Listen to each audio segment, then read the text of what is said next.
Magandang gabi Pilipinas, narito ang latest kaugnay po sa bagyong si Krising. Base sa pinakahuling datos, huli pong nakita yan sa layong 460 kilometers silangan ng Baler, Aurora. Taglay pa rin ho nito ang lakas ng hangin umaabot sa 55 kilometers per hour near the center at gustiness na umaabot po sa 70 kilometers per hour. Ang kanyang pagkilos ay pahilagang kanluran o northwestward sa bilis na 15 kilometers per hour. So yung sentro po nito ay nasa karagatan pa at wala pa po sa landmass. Pero as early as now, nagdudulot na po ito ng malawakang pag-ulan sa malaking bahagi ng Northern Luzon, sa eastern section ng Central Luzon at eastern section ng Southern Luzon, maging sa ilang bahagi ng Eastern Visayas. Kaya't patuloy natin pinaghahanda ang ating mga kababayan, mungkahi po natin ang agarang paghahanda at pag-iingat mula po sa mga banta ng hazards na dala po nitong bagyo, which is yung mga pag-ulan, maging yung mga pagbugso po ng hangin. Maliban din po kasi dito sa tropical depression ay meron din po tayong habagat na umiiral pa po sa natitirang bahagi ng bansa at na-enhance pa po ito ni Tropical Depression Bising. Yung habagat nagdudulot ho yan ng malawakang pagulan sa kanlurang bahagi naman ng Luzon, kanlurang bahagi din ng Visayas at ilang bahagi ng kanlurang bahagi ng Mindanao.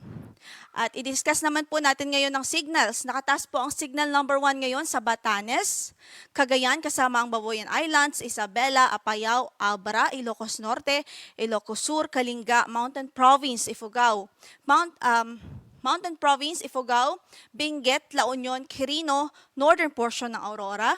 Signal number 1 din ho sa Nueva Vizcaya, northern portion ng Pangasinan, northern portion ng Nueva Ecija, Polillo Islands, Camarines Norte, maging sa northeastern portion ng Camarines Sur at dito po sa Catanduanes.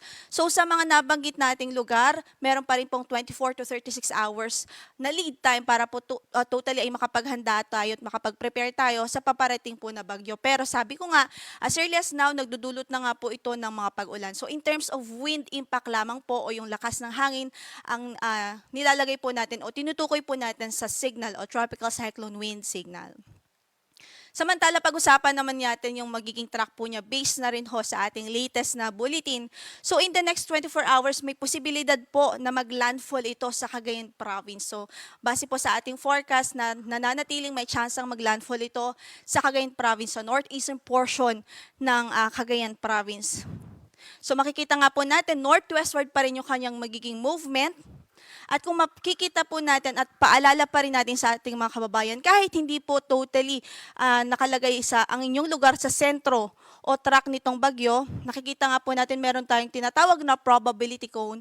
Ibig sabihin, as long as nakapaloob po kayo sa probability cone, posible pong dyan dumaan ang sentro ng bagyong si Tropical Depression Krising. Maliban po dyan, kailangan po nating alalahanin na meron pa po tayong diametro ng bagyo.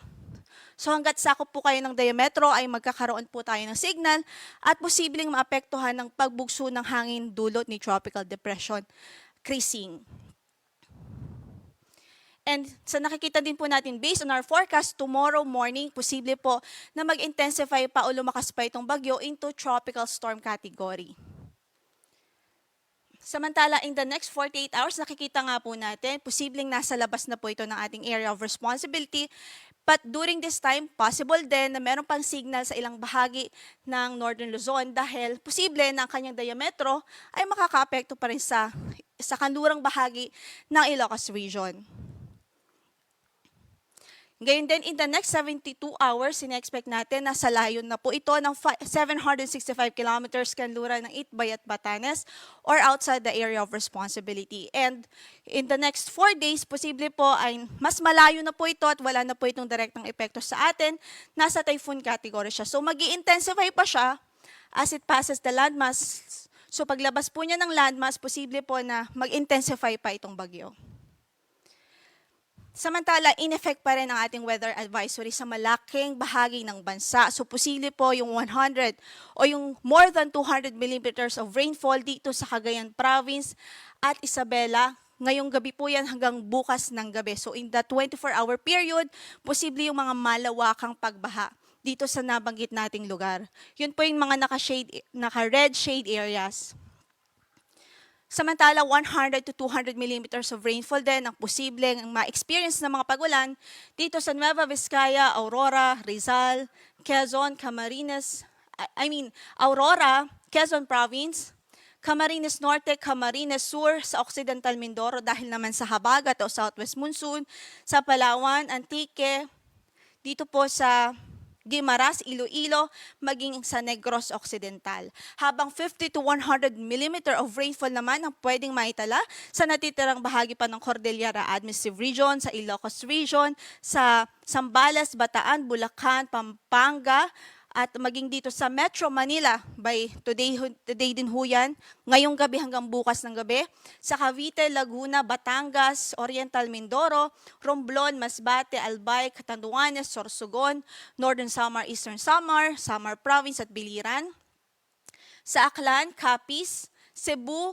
Negros Oriental maging sa Zamboanga del Norte at Lanao del Sur. So pinag-iingat natin ng ating mga kababayan dahil as you can see nga po, malawak ang pagulan ang ini-expect natin ngayong gabi hanggang bukas ng gabi dahil sa Tropical Depression Krising at sa habagat o southwest monsoon.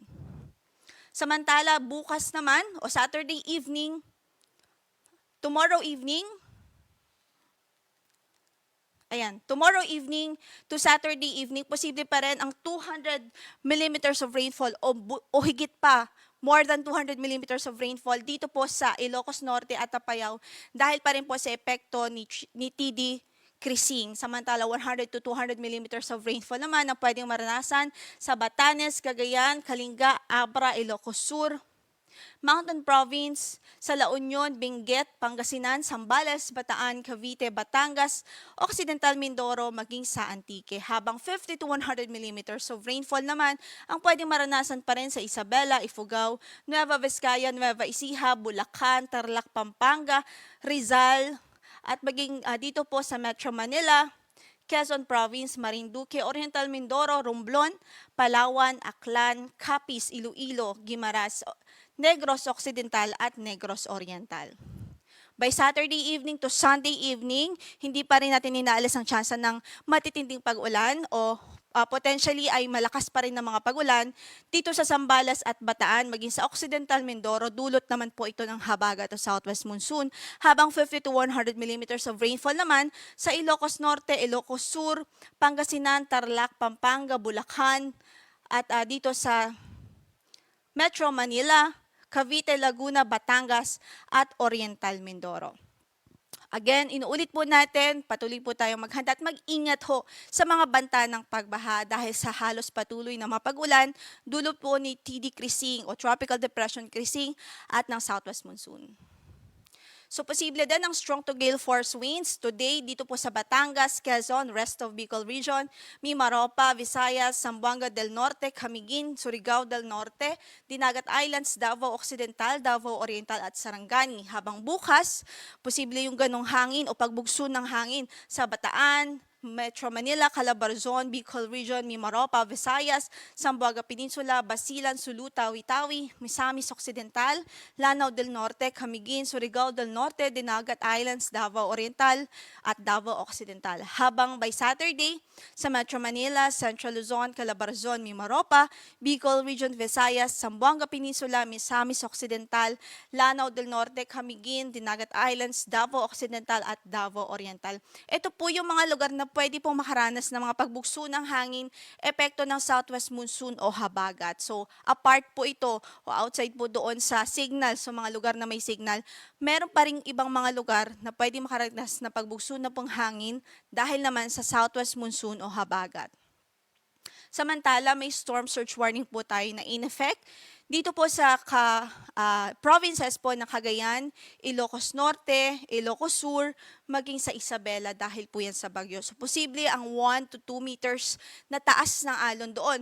So, pinag-iingat natin ang ating mga kababayan doon hanggat maaari, stay away from the coast at i-cancel muna po natin ang any marine activities or maritime activities sa mga lugar na ito dahil nga po delikado at dyan po papunta yung bagyong si Tropical Depression Krising.